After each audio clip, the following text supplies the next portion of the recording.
Gather around, children, and let me share you a story from my past. It begins on a day so many years ago. I don't even quite remember when, but my age was nearly that of your own, my friends. My mother, for reasons I'll never quite understand, wanted to teach me the game of Risk, a board game of dice and little plastic armies. And teach me indeed she did. And with a tenuous grasp of the game's simple rules, we began to play. And we played. And we played, and we played. The battles were long and frequent, and as the war for the globe raged on, I rolled and rolled and rolled in vain to keep my perilous footing on the world stage. I laughed. No, I didn't. And I cried. Oh yeah, I definitely did that. And when it was over, with my mother standing triumphant over my many fallen soldiers, I vowed never, ever, ever to play Risk, ever again. The end.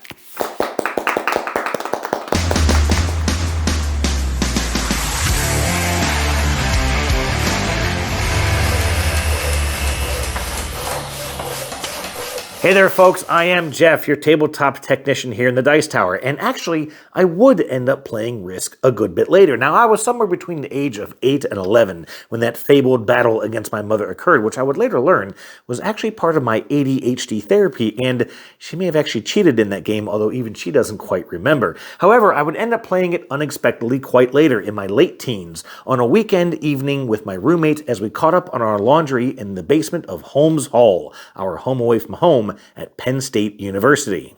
I actually won that game, though I can't recall if we finished it or if my roommate conceded. But because of that, my experiences with Risk are somewhat neutral. One crushing defeat, one surprising victory. Now, I've said many times before on this channel that I'm not a big fan of take-that games or war games in general, but it was because of those experiences that my curiosity was somewhat piqued as I started to read through the rules for DEFCON, A War for the Globe by indie designer Carlo De Gregorio. I want to make this review just a little different from my norm. I want to talk about some of the aspects of this game which really surprised me. I do also want to talk about why I think this game isn't quite finished. Now, I do have to cover some of the rules at least, so let's do that now. DEFCON plays over 5 rounds, one for each of the 5 levels of the Defense Readiness Condition used by the U.S. Armed Forces. Each round has 5 phases. The core of the game is the Consensus Index, which itself consists of 2 tracks. The military track and the reputation track. These tracks are separated by a column of GDP values. In the first phase of each round, players will adjust turn order based on their total GDP values of both of the tracks over here in the Consensus Index, with the highest total going first. After that, players will be dealt action cards based on their level solely on the reputation track, with the higher your reputation giving you more action cards. I'm going to talk about these a bit more later because they make this game quite swingy. The third phase is the production phase, and that's where this game starts to get a little interesting. Players will get an amount of money to spend based on their highest token on the Consensus Index.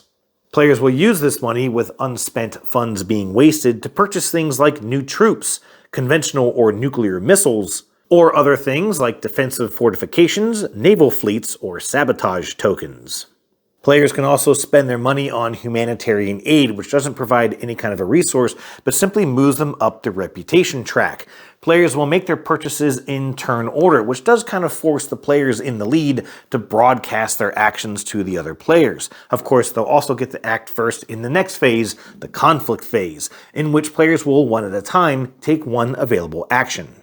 This could be ground combat, which, much like Risk, is resolved by rolling dice, or by launching conventional missiles at an opponent's fleets, fortifications, or troops, or by launching nukes, which wipes everything off a single space on the map and makes it unclaimable for the rest of the game. Some of these action cards may also provide an action to players, at least we think. Again, more on these in a little bit. In the final phase, players get to relocate up to 4 of their troops, and then they must resolve the Aggression Index. If you only took ground combat actions, you'll stay at the first level. Conventional missiles used on troops will push you to the second level, while launching nuclear missiles will place you at the third level.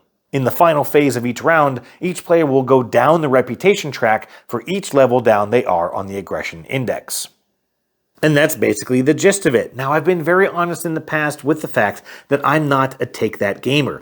Thanks to that ADHD therapy, I'm very conflict averse. I don't like randomness in games, and I don't like being attacked.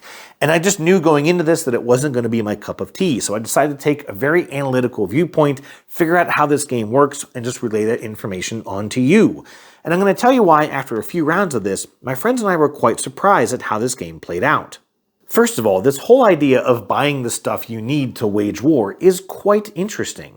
But at the same time, we also found it a bit limiting. At most, you'll have 20 GDP to spend. We find ourselves with an average of about 16. And here's what that let us buy. You could buy 8 troops, or 4 conventional missiles, or 4 troops, 1 fortification token, and bump yourself 1 space on the reputation track. Honestly, that's not a whole lot to work with, and one thing I haven't mentioned yet is how troops work in this game. You see, all the troops on the main board are purely defensive. To initiate combat, you'll have to deploy troops from the barracks of your player board. When you purchase new troops, you can deploy them onto the main board as defense or put them into your barracks as offense, but you must make that decision then. When you initiate combat, you can choose how many of these troops to deploy from your barracks, and then you'll roll a die for each troop used in this manner. If you win, you can leave a troop in the newly acquired territory to hold it down, and then immediately initiate an attack on an adjacent territory with any remaining troops. If you send in a large contingent of troops, you'll have to rely on a successful chain of victories, and that you won't lose too many of those territories before the conflict round is over, since you'll have nothing left in your barracks to hold your ground. Or you'll have to rely on small guerrilla tactics, just sending in 1 or 2 troops at a time and hoping that you can win each one of those conflicts in order to make any real impact on the consensus index. This is just one of the ways that warfare in DEFCON ends up feeling surprisingly anticlimactic. You won't often have much stuff to fight with since you're constantly torn between offensive and defensive purchases. In addition, the need to keep yourself from bottoming out on this reputation track means that players will have to really think about what is truly worth fighting for. You could just fortify up your positions and then purchase humanitarian aid to keep yourself in the running. That makes the game much less stressful, but also quite a bit less exciting. And then that takes us to these action cards. There is quite a variety of content within this deck of cards. Some of these can be pretty basic, like giving you a few extra bucks to use in production, which actually could be pretty significant. Or they could simply bump you up a level on the reputation track. Or, like in my last play, they could give you an extra, private, unconquerable territory that can only be taken away with a nuke.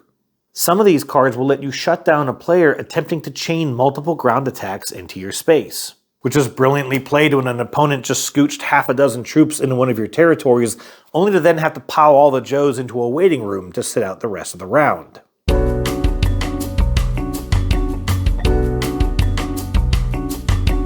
I mean, these things are so random and so different in terms of how powerful or weak they might be at any given time, especially depending on who at the table receives them. These things kind of made the game for us. They kept things unique, dynamic, and even a bit crazy. They created those stand-up moments that I do tend to really enjoy in games, even if it happens at my own expense, because honestly, being surprised in a board game is often rare and therefore quite memorable. However, I will say that it's also very easy to be put off by these, especially if you only get 1 or 2 at a time and you're not dealt anything that helps you recover any ground. Now, let's cover some of the other issues. First, I mean, the art is yikes. And I think my biggest gripe is with these tokens, which are so generic that they're often hard to tell apart, and the player-colored tokens especially are easily lost on the paint bucket swaths of color on the main map. I get, however, that this is a small indie project and art is expensive, so I'm just going to leave it at yikes and move on. The rulebook isn't great. It's not terrible, honestly. And it's also obvious that English wasn't the native language of this designer, and that's perfectly understandable. But there are some flat-out errors in this book, and there's also some errors on these cards, most notably referencing levels of the reputation track that don't actually exist on the reputation track. On top of that, we were often unsure as to how to play these action cards. Some of them are clearly played as part of another action, like this one that lets you ignore the results of the aggression index when launching conventional missiles. This one specifically tells you to lower the reputation of another player, while this one simply shows the reputation track symbol with a minus sign in front. Does this reduce my own reputation, and why would I want to do that? And do I always play this as my own action, or is it always part of another action? We just had no idea. There were so many instances in this game where I simply had to go, guys, it's not in the rulebook, how do you want to play this? Finally, I want to talk a bit about how the globe has been divvied up. Now, first of all, each player starts off the game with exactly 8 territories under their control, shown in their player color. But let's take a look at North America. The United States and Mexico territories only have 2 other neighboring territories each, making them pretty easy to fortify. Meanwhile, over here in Africa, the Gulf countries territory has 5 neighboring territories, making it much harder to defend. And considering that the player starting off with control of the Americas has no single territory with more than 3 neighbors, it's easy to feel that some players might have a starting advantage. This also muddies the waters a bit when it comes to nuclear warfare. See, when a territory gets nuked, it can no longer be controlled by any player. But not only that, every territory adjacent to it suddenly becomes adjacent to each other. So let's say that a player decides to nuke Mexico, and yes, I get how weird of a thing that is to say on YouTube. That would create an instant connection between the United States and Central America, and that would be it. But if a player decides to nuke Gulf countries, that would let a player in Minor Asia suddenly be adjacent to 4 other territories around Gulf countries. That lets one player suddenly threaten a huge amount of territory for just a $6 nuke. There are also these ocean spaces which players can occupy with a fleet token.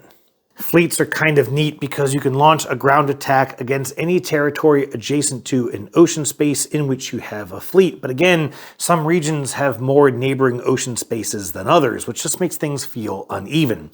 I don't know if this was intentional or if these lines were just kind of made up, but I feel like in this instance, using the Earth as an outline for your battlefield just kind of served to limit the options within the game's design. I feel like it would have been wiser to create a fictitious map with an equal number of territories and borders between them to make things feel a little more balanced.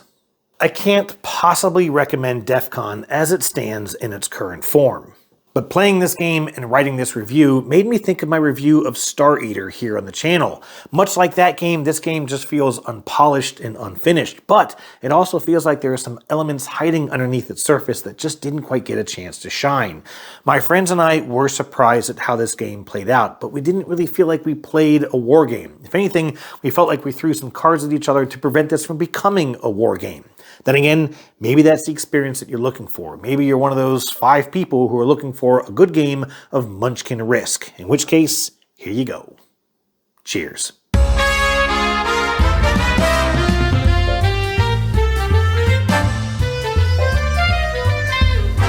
And I cried. Oh yeah, I definitely did that. And as my... damn. Sorry. And when it was over...